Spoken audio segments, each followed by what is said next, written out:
Hello students and welcome to the first video. तो ये video है on the maths required for physics. ये क्यों ज़रूरी है?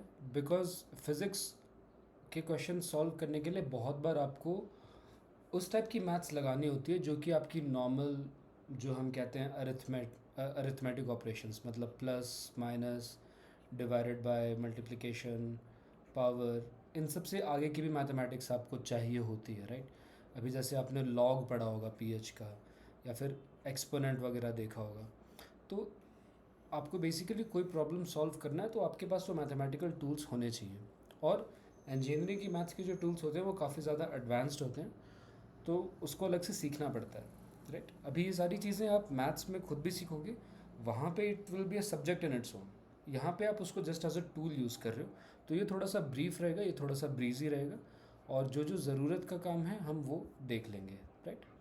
तो इसको हम तीन कैटेगरीज में डिवाइड करने वाले हैं। सबसे पहली कैटेगरी जो है वो है हमारी कैलकुलस की, ओके। और उसके बाद आएगी कोऑर्डिनेट ज्योमेट्री,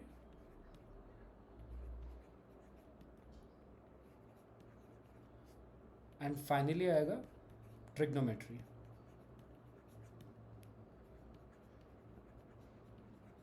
तो एक बार ब्रीफली डिस्कस कर लेते हैं कि कौन सी चीज़ कहाँ यूज़ होती है, राइट? तो सबसे पहले बात करते हैं ट्रिग्नोमेट्री की। तो ये तो हमने पहले भी पढ़ा होगा कि बेसिकली अगर कोई ट्रायंगल है जिसमें कोई ऐसे एंगल थीटा दिया हुआ है, तो अगर आप उस थीटा को फिक्स कर दो तो आपके सारे रेशियोज फिक्स हो जाते हैं, राइट? मतलब अगर इसको आप मान लो बेस और परपेंडिकुलर और हाइपोटेनियस, तो आप थीटा की टर्म्स में सारे रेशियोज लिख सकते हो, like sine theta is equal to perpendicular by hypotenuse, and so on and so forth, right? और आपको थोड़े बहुत रिलेशन भी यहाँ पे पता होंगे। For example sine square theta plus cos square theta is equal to one, right? Tan theta is equal to sine theta by cos theta. तो ऐसे ही बट कुछ और भी रिलेशंस ऐड करेंगे, मतलब जो इससे थोड़ा ज़्यादा कॉम्प्लिकेटेड हो। बेसिकली होता क्या है, जब आप मतलब इंजीनियरिंग के लिए प्रैक्टिस कर रहे हो, तो ये जो आपकी एंगल थीटा है, this need not be in the first quadrant. Right now it is just an acute angle, 90 degree से कम ही है, पर it can very well go beyond 90 degrees. मतलब कि जैसे अगर आप एक ऑप्ट्यूज ट्रायंगल ले लो, राइट, ऐसा वाला, तब क्या, तब देखना थोड़ा मुश्किल हो जाएगा, राइट?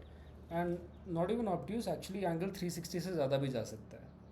तो उसको हम बहुत ज़्यादा डेप्थ में नहीं जाने वाले, बिकॉज आप मैथ्स में वो पढ़ोगे ही। बेसिकली पीरियोडिक फंक्शंस होते हैं, तो आपको हमेशा एक पीरियड फिक्स किया जाता है जिसके अंडर आप सॉल्यूशंस निकालते हो। बट हमें स्टिल कुछ कुछ चीज़ें याद रखने की ज़रूरत है, specially sine of A plus sine of B, उस पर हम आएंगे। कोऑर्डिनेट ज्योमेट्री तो ऑफ कोर्स इट्स मतलब ये भी हमने पढ़ा ही है लोअर ग्रेड्स में कि it is a relation between algebra and geometry, right? तो जैसे कि अगर आपने कुछ लिखी है, मान लो कि y is equal to X plus two. अभी ये तो एक मतलब अलजेब्रा लग रहा है, कुछ नंबर्स लिखे हैं, कुछ अल्फ़ाबेट्स लिखे हैं, पर जब आप इसको ग्राफ करोगे तो ये ग्राफ मान लो कुछ ऐसा दिखेगा, राइट? तो this this equation corresponds to that graph which is coordinate geometry. अभी आप ये समझ सकते हो कि मतलब ये काफ़ी ज़्यादा यूज़फुल होने वाला है, बिकॉज अभी आप बहुत सी चीज़ें पढ़ोगे फिज़िक्स में, बहुत सी नई क्वांटिटीज़ इंट्रोड्यूस होंगी, जो क्वांटिटीज़ ऑलरेडी एग्जिस्ट करती हैं उनके भी डेप्थ में जाओगे, राइट? तो डेफिनेटली आपको कोऑर्डिनेट ज्योमेट्री की बहुत ज़रूरत पड़ने वाली है, right? For example let's say power dissipated p is equal to V square by R, right? अब अगर मान लो r कांस्टेंट है और ये आपने p और v का ग्राफ बनाया, तो आपको वो ग्राफ कुछ ऐसा दिखाई देगा, right? A quadratic graph, because this is a V square. तो बेसिकली हर टाइप की इक्वेशन की खुद की प्रॉपर्टीज़ होती है, right? And coordinate geometry can very easily become a very big topic. तो हम यहाँ पे दो ही चीज़ों की बात करने वाले हैं आज, one which will be linear and the other will be quadratic, right? Maths में आप इसको बहुत डेप्थ में पढ़ने वाले हो, स्पेशली जब आप फंक्शंस करोगे तब बहुत डेप्थ में पढ़ोगे। और क्वाड्रेटिक खासकर आपका जब ये अपना कोनिक सेक्शंस कवर होगा, तो उसमें भी मतलब बहुत सी आपको प्रॉपर्टीज़, ऐसा शॉर्टकट्स और बहुत सा यूज़फुल प्रॉपर्टीज़ दिखेगा, काफ़ी इंटरेस्टिंग भी है। Next is calculus, right? And calculus I think अभी तक का सबसे नया होगा, बिकॉज ये like some of you may know क्या है, some of you may not know क्या है ये चीज़, राइट? तो सिंपली स्पीकिंग ये होता है रेट ऑफ चेंज, ठीक है, कि जैसे जैसे एक क्वांटिटी में चेंज आ रहा है तो वो चेंज कितना ट्रांसलेट होता है दूसरी क्वांटिटी में, राइट। फॉर एग्ज़ाम्पल, मान लो कि अभी आप जैसे मान लो कि आप ट्रैवल कर रहे हो पॉइंट ए से पॉइंट बी तक, राइट। और अब मान लो डिस्टेंस तो फिक्स ही है, आप किसी रोड से ऐसे जा रहे हो, राइट। तो आप सोचते हो कि अगर मैं अपनी स्पीड अभी +10 किलोमीटर पर आवर से बढ़ा दूँ तो टोटल टाइम में से कितना टाइम मेरा घटेगा, राइट। इसेंशली आप बात करना चाह रहे हो कि how will your time change, delta T कैसा होगा, how does it relate to delta V, right. इन दोनों के बीच का रिलेशन क्या है, राइट। तो ऑफ कोर्स आपको उसके बीच के लिए मतलब आपको फॉर्मूला पता होना चाहिए, तो इट गोज़, बहुत सारी चीज़ें आती हैं इसमें, बट इसेंशली आपको ये डी डी या फिर डेल्टा या ऐसा वाला ये वाला डेल्टा कुछ तो जो है आपने पहले भी देखा है। For example Q is equal to M C delta T, calorimetry में हमने पढ़ा था ये, right. Delta Q is equal to M C delta T, है ना। तो बेसिकली अगर आप डेल्टा क्यू अमाउंट का हीट दोगे किसी सब्सटेंस को तो उसका जो टेम्परेचर बढ़ेगा वो आप मतलब इससे आप उन दोनों चीज़ों को रिलेट कर सकते हो, राइट। तो वही है कि अगर आप मान लो D Q amount of heat देते हो तो उसका जो टेम्परेचर बढ़ेगा वो इस फॉर्मूले से मिलेगा, M C D T, right. तो डी क्या है, डी इज़ अ वेरी छोटा delta, as delta it tends to zero, right. अभी ये इनफॉर्मल डेफिनेशन है और डी को आप अलग से नहीं लेना चाहिए, राइट। इसको जब आप मैथ्स में पढ़ोगे तो आप देखोगे कि लिमिट्स पहले बताएंगे कि लिमिट्स क्या होता है, फिर कंटिन्यूटी क्या होती है, लिमिट इवैल्यूएट कैसे करते हैं, राइट। उसके बाद हम आते हैं डिफरेंशिएबिलिटी पे। बट कैलकुलस का मेन आइडिया यही है कि आप बताओ एक चीज़ में चेंज कितना आ रहा है, उसके हिसाब से हम बता पाएंगे कि दूसरी चीज़ में चेंज कितना आएगा, how are changes related, okay. ठीक है, तो बात कर लेते हैं अब कुछ एक्चुअल कॉन्क्रीट फॉर्मूले की, right. And we will start with calculus, ठीक है, ओके जी। तो ये जो फॉर्मूले आ रहे हैं इसका डेरिवेशन मैं कुछ भी नहीं लिखने वाला हूँ यहाँ पे ना। As a student of physics आपको एक्चुअली इसकी ज़रूरत है, राइट। जब आप मैथ्स पढ़ोगे तो एनीवे कराया जाएगा ही, और वो काफ़ी बाद में आएगा, ठीक है, शुरुआत में कुछ नहीं आने वाला। तो मान लो आपका जो ग्राफ है, ग्राफ नहीं मतलब आपका जो फंक्शन है एफ ऑफ एक्स कुछ भी फंक्शन है, मतलब एफ फंक्शन कहते हैं। Function is just a type of conversion कि अगर आप उसको x इनपुट दोगे तो वो क्या प्रोड्यूस करेगा, मतलब फॉर एग्जांपल मान लो वो x स्क्वायर प्रोड्यूस करता है, ठीक है। तो f को फंक्शन कहा जाएगा, x हुआ इनपुट, x स्क्वायर हुआ आपका output, right. That is input and this is an output. तो फंक्शन क्या करता है, फंक्शन बेसिकली एक इनपुट को एक आउटपुट से मैप करता है, राइट। और इसी चीज़ में हम इंटरेस्टेड रहते हैं कि D F by D x क्या होगा, right. D F by D x, अभी इसको लिखने के बहुत तरीके होते हैं। बहुत बुक्स में एफ ऑफ एक्स को लिखेंगे वाई, तो वो बात करेंगे D Y by D X, alright. और न्यूटन और लेबनिज में एक बहुत बड़ा युद्ध छिड़ा था जो कि काफ़ी मतलब it went on for centuries actually, और दोनों को अभी माना जाता है कि दे बोथ को डिस्कवर्ड कैलकुलस। तो इसके काफ़ी सारे एक्चुअली लिखने के तरीके होते हैं, राइट। अगर आप ये बोलना चाहते हो, फॉर एग्जांपल पहले मैं इसको वर्ड्स में लिखता हूँ कि how does Y change with respect to X, मतलब हम चेंज पहले लाएंगे x में और देखेंगे उसके हिसाब से y में कितना चेंज आ रहा है, राइट। तो इसको लिखने के 3 तरीके होते हैं, राइट। और तीनों ही यूज़फुल होते हैं, मतलब और तीनों ही यूज़ होते हैं, राइट। तो आपको तीनों से फेमिलियर होना है। या तो आप इसको लिख सकते हो D Y by D X, right. या फिर कुछ बुक्स में कुछ ऑथर्स लिख देते हैं सिंपली वाई और उसके ऊपर एक ऐसा डैश बना देंगे, this also means D Y by D X, right. और कुछ जने जो है ऐसा एक डॉट बना देंगे, ओके। एक और तरीका होता है लिखने का y और उसके बाद यहाँ पे ऊपर ब्रैकेट में 1, मतलब कि फर्स्ट डिफरेंशियल, ओके। तो सबके अपने अपने फ़ायदे अपने अपने नुकसान हैं। बाय फार आपको जो सबसे ज़्यादा यूज़फुल रहेगा वो रहेगा ये D Y by D X और ये वाई प्राइम वाला। ये डॉट वाला भी थोड़ा बहुत यूज़फुल आएगा। ये सेकंड और थर्ड तो मतलब अगर आप ऐसा मतलब फ़िज़िक्स में आपको एक्चुअली ज़्यादा यूज़फुल नहीं आने वाला। आगे जाके इंजीनियरिंग में अगर आप ऐसा लाप्लास ट्रांसफॉर्म या कुछ भी करते हो तो वहाँ पे ये सब थोड़ा यूज़फुल हो जाता है, राइट। तो हम लोग basically we will stick for our definition, we will stick to D Y by D X which is the most common one in my opinion. Okay, तो कुछ स्टैंडर्ड फॉर्मूले लिख रहा हूँ मैं यहाँ पे कि अगर y का फॉर्मूला ये है, मतलब if y is this then what is D Y by D X, alright. और ये लिस्ट आपकी जो है, एक आप लिस्ट मैं रेकमेंड करूँगा आप भी एक बना लो, पेपर पे लिख लो या आईपैड में लिख लो, अपने नोटबुक में लिख लो, अपने टैबलेट में लिख लो, जहाँ भी लिखते हो लिख लो, पर एक बनाते रहो जो कि आप खुद लिखो। कोशिश करो कि कहीं से कॉपी मत करो। मैं इसलिए कह रहा हूँ क्योंकि खुद लिखोगे तो अपने हिसाब से कस्टमाइज़ करके लिखोगे, और लिखोगे तो थोड़ा ज़्यादा याद भी रहेगा बिकॉज आप अभी इन्वॉल्व हो उस एक्टिविटी में, राइट। तो y if y is x power n, okay, अगर y x पावर n है तो y का डिफ्रेंसिएशन होता है n x power n minus one, ठीक है। मतलब कि अगर आपको बोला जाए कि okay what is D by D X of x cube, right, तो एक्स क्यूब मतलब हो गया क्या कि n यहाँ पे 3 है, राइट, तो ये हो जाएगा 3 times x raise to the power 3 minus one. ये वाला फॉर्मूला यहाँ लगाया है तो ये हो गया 3x स्क्वायर्ड, ओके। और कॉन्स्टेंट्स जो होते हैं, कॉन्स्टेंट्स पे कोई फ़र्क नहीं पड़ता। तो फॉर एग्जांपल अगर लीनियर है, मान लो ax प्लस बी, ठीक है, तो इसका डिफरेंशियल होगा सिंपली a, विच मीन्स अगर आप डिफ्रेंशिएट करना चाहते हो D by D X of 4x plus one और 4x प्लस टू ले लो, ठीक है।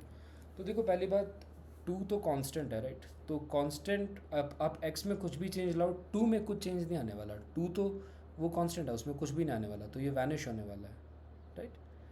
अब 4x का क्या होगा, 4x में 4 एक कांस्टेंट है तो आप उसको पहले बाहर ले लोगे, राइट, ये बन जाएगा 4 D by D X of X plus D by D X of two, right. ये देखो मैं इतना डिटेल में लिख दे रहा हूँ, पर आपकी कोशिश रहनी चाहिए कि आपको बेसिकली 2-3 बार से ज़्यादा के बाद, ये 2-3 बार नहीं करूँगा, मतलब जितनी बार भी आपको लगे, पर एक लेवल के बाद, एक टाइम के बाद आपको ये सब लिखना ना पड़े, आप डिफ्रेंसिएशन डायरेक्टली लिखते जाओ, राइट। मैथ्स में आपकी इसकी काफ़ी अच्छी प्रैक्टिस हो जाएगी। वैसे अभी देखो कांस्टेंट का डिफरेंशियल 0 होता है तो ये उड़ गया, ठीक है, 4 तो बाहर आ ही गया था। अब डी बाई डी एक्स, इसको आप सोच सकते हो x power one, right, x मतलब एक्स पावर वन, यहाँ पे एक इनविजिबल वन है, ठीक है। अब क्या करेंगे हम कि यही वाला फॉर्मूला लगा देंगे, तो ये हो गया 1 times X power one minus one, right, 4 times 1 times X power one minus one. X power one minus one मतलब X power zero, X power zero कितना होता है 1, तो टोटल आंसर हो गया आपका 4, ओके। तो ये तो होगी अलजेब्रा की बात जो कि आप थोड़ा बहुत देख सकते हो। अब कुछ हम बात करेंगे ट्रिग्नोमेट्री की। साइन एक्स का होता है क्या, कॉस ऑफ एक्स, कैसे आता है ये बताना अभी थोड़ा मुश्किल है, अभी के लिए मान लो, ऑलराइट। कॉस एक्स का क्या होता है, नेगेटिव साइन एक्स, ऑलराइट। मेरे को नहीं मानना है सर, बताओ कैसे आता है। तो बेसिकली कॉस एक्स और साइन एक्स की भी जो होती है एक्सपेंशन होती है, आप उसको एक्सपैंड करके और आप उनको डिफ्रेंशिएट कर सकते हो, ठीक है, वो एक तरीका होता है, बट वो समझना ज़्यादा मुश्किल होगा। इसको डिफ्रेंशिएशन का जो सबसे पहला एक रूल होता है वो होता है differentiation by first principles, alright. पर ये आप तभी लगा पाओगे जब आपको पता है कि लिमिट क्या होता है और लिमिट कैसे इवैल्यूएट करते हैं, ऑलराइट।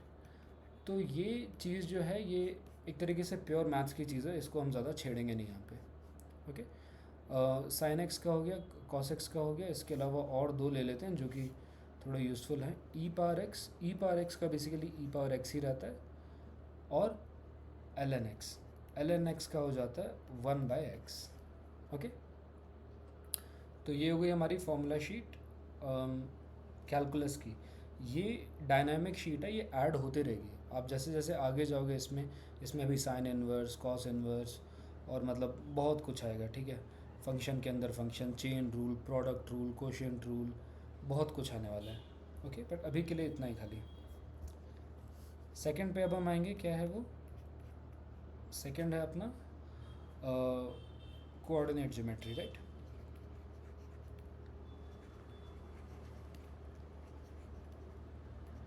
तो इसमें दो चीज़ें, सबसे पहला है स्ट्रेट लाइन।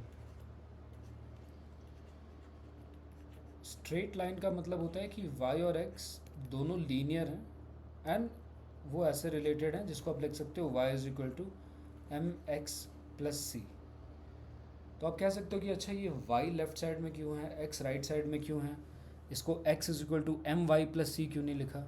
क्योंकि मतलब होता क्या है कि टिपिकली हम लोग x को लेते हैं एज इनपुट और y को लिया जाता है एज आउटपुट, राइट। और हम जैसे फंक्शंस को ट्रीट करते हैं हम आउटपुट को एक्सप्लिसिटली लिखते हैं कि यार देखो मान लो अगर आपका y है 2x plus one, right.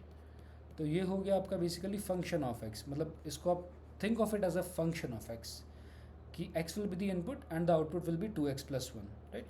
So essentially y of 1 will be how much? 2 times 1 plus 1 which is 3 and so on and so forth. दिखता कैसे है? दिखने का इसका तरीका बहुत ही सिंपल है। बेसिकली आप ये बनाओ x एक्सिस, ये बनाओ y एक्सिस, और अगर आप x को कर देते हो 0 तो y की वैल्यू क्या हो जाएगी c, वो होता है x intercept, sorry y intercept. अभी वो पॉजिटिव भी हो सकता है, नेगेटिव भी हो सकता है, ज़ीरो भी हो सकता है, कुछ भी हो सकता है, राइट। तो मैं ऐसे एक मान लो बना देता हूँ एक जनरल लाइन ऐसे, इसको मैंने लिख दिया y is equal to M X plus C. Okay, तो इसमें m क्या है, m है अपना स्लोप, राइट। और स्लोप आप देख सकते हो यहाँ पे dy बाई डी एक्स के बराबर भी है, राइट। अगर आप यहाँ पे dy बाई डी एक्स निकालोगे तो c तो कांस्टेंट है, उड़ गया, और mx में सिर्फ m बचेगा, तो m dy by D x के बराबर होता है, राइट। और c होता है आपका x intercept, sorry y intercept. y intercept मतलब कि आप x की वैल्यू ज़ीरो करो और देखो y एक्सिस पे कहाँ कट रहा है, राइट। मतलब y एक्सिस पे कट रहा है तो x की वैल्यू ऑफ कोर्स ज़ीरो ही होगी, राइट। वैसा ही एक x इंटरसेप्ट भी होता है। x इंटरसेप्ट में क्या होता है कि y की वैल्यू ज़ीरो होती है, तो आप उसमें देख लेते हो कि बेसिकली वो कहाँ कट रहा है। सो ये हुआ अपना अभी तक का बेसिकली कोऑर्डिनेट ज्योमेट्री का। ओके, तो इस पर एक एग्जांपल देख लेते हैं, ठीक है। ये लाइक फॉर एग्जांपल आपको बोला गया है कि एक लाइन है जिसका स्लोप है 3 और वो 1,1 से पास करती है, तो आपको इसका इक्वेशन बताना है, ठीक है। So given that a line has got a slope of 3 and passes through the point 1,1, let's call this point P. Find the equation of the line, alright। तो अभी हम कैसे करेंगे, देखो y लाइन की इक्वेशन क्या होती है, y is equal to M X plus C, right. अभी हमें दो इन्फॉर्मेशन मिली है कि भाई ये उसका स्लोप 3 है और ये 1,1 से पास होती है, दोनों को बारी बारी लगाते हैं। तो स्लोप 3 है, स्लोप 3 है मतलब कि m 3 है, तो बेसिकली y हो गया 3x प्लस सी, राइट। ये वाला इन्फॉर्मेशन यूज़ हो गई। अगला क्या है, 1,1, 1,1 एक पॉइंट है, तो विच मीन्स कि अगर हम y को 1 डालें और x को 1 डालें तो ये इक्वेशन में बैठना चाहिए, right. So we will get 1 is equal to 3 times 1 plus C. यहाँ से आप देखोगे तो c की वैल्यू आ जाएगी -2, ठीक है। ओवरऑल आपको अब इसी c को वापस डाल देना है इक्वेशन में, तो आ जाएगा आपका लाइन का equation y is equal to 3x - 2। Okay, इसका एक सेकेंड पार्ट भी होता है विच इज़ अपना क्वाड्रेटिक, राइट। बट क्वाड्रेटिक को हम नेक्स्ट टाइम देखेंगे क्योंकि इसमें डिस्कस करने के लिए ज़्यादा है, और इसको हम क्या है कि कैलकुलस के साथ में देखेंगे, तो क्वाड्रेटिक को नेक्स्ट टाइम देखेंगे। और इसके बाद की जो चीज़ है ट्रिग्नोमेट्री, ट्रिग्नोमेट्री को भी हम नेक्स्ट पार्ट में देखेंगे, ठीक है। तो आज का वीडियो में बेसिकली कंटेंट इतना ही हो गया, अभी थोड़ा सा एक प्रैक्टिस प्रॉब्लम कर लेते हैं, ठीक है। मान लो कि आपको दिया है y is equal to X power 5, ठीक है। तो अभी मैं आपसे पूछ रहा हूँ कि dy बाई डी एक्स कितना होगा। dy बाई डी एक्स होगा कितना, हम वही लगाएंगे n x power n-1, right, ये वाला फॉर्मूला। तो 5x पावर 4, राइट। चलो ठीक है, 5x पावर 4, ओके, ठीक है। तो ये होना चाहिए आपका आंसर, ओके। अभी चलो एक चीज़, इस पर मैं अभी जाऊंगा नहीं, पर मैं मतलब मैं सॉल्यूशन अभी दूंगा नहीं, पर मैं चाहता हूँ कि आप सोचो इस चीज़ को। देखो हम y को ऐसे भी तो लिख सकते हैं कि y is equal to X power 3 times x power 2, right, मतलब ये दोनों वाई सेम ही है, राइट, एग्जैक्टली आइडेंटिकल, कोई भी डिफरेंस नहीं है। तो अगर हम इसका भी D Y by D X निकालें तो 5x पावर 4 ही आना चाहिए, मल्टीप्लाई मल्टीप्लाई जैसे भी होना हो कि 5x पावर 4 आना चाहिए हमारा आंसर, राइट। तो इंडिविजुअली अगर हम मल्टीप्लाई करते तो एक्स क्यूब का क्या आता, 3x स्क्वायर, राइट, और एक्स स्क्वायर का आता 2x, राइट। तो देख सकते हो अगर हम डायरेक्टली इन दोनों को मल्टीप्लाई कर देते तब तो आंसर 6x क्यूब आता, राइट। ये डेफिनेटली गलत है, राइट। तो just by trial and error क्या ऐसा कुछ निकाल सकते हो जो कि आपको डायरेक्टली प्रोडक्ट रूल बता दे, ठीक है। देखो गूगल पे सर्च मारोगे तो एक बार में मिल जाएगा कि यार प्रोडक्ट रूल क्या होता है, और ये प्रोडक्ट रूल के हिसाब से बहुत ही सिंपल सवाल है, ठीक है, इसमें कुछ दिमाग लगाने का नहीं है। अगली बार में हम भी डिस्कस करने ही वाले हैं कि क्या होता है, पर मैं चाहता हूँ कि आप अपना दिमाग खुद लगाओ और थोड़ा ट्रायल एंड एरर करो, थोड़े अपने गेट योर हैंड्स डर्टी कि बेसिकली ये एक्स क्यूब है और ये एक्स स्क्वायर है। अभी मैं कैसे काम करूँ, मतलब लाइक क्या करूँ कि एक्स क्यूब और एक्स स्क्वायर मतलब इनका डिफ्रेंशिएशन मिलके 5x पावर 4 है, राइट। एक थोड़ा सा हिंट दे देता हूँ, देखो डिग्री को कंपेयर करना, यहाँ पे आपके पास x पावर 4 है, राइट। अभी अगर आप, क्योंकि बेसिकली 5 यहाँ से एक ही बार घट के 4 पे आ रहा है, अभी अगर आप इसको 3 कर दे रहे हो, इसको 2 कर दे रहे हो, पर दोनों को एक एक बार घटा रहे हो, तो जब मल्टीप्लाई करोगे तो टोटल डिग्री तो 2 घटेगी ना यार, क्योंकि क्यूब से भी एक कट गया और स्क्वायर से भी एक कट गया। तो आपको कुछ तो ऐसा करना है कि मतलब डिग्री एक ही घटे, right. Think along those lines, और ट्रायल एंड एरर है वैसे भी, मतलब ये आपका मेंटल फैकल्टी डेवलप करने के लिए ये एग्ज़ाम में। तो ये प्रोडक्ट रूल है यार, सीधा सीधा, ठीक है। इसको अगर किसी को सर्च मारना है तो सीधे प्रोडक्ट रूल ही सर्च मार लो, आ जाएगा, ठीक है। तो चलो आज के लिए इतना ही है, अब मिलेंगे नेक्स्ट सेशन में, नेक्स्ट फिज़िक्स के सेशन में। ख्याल रखो, बाय बाय।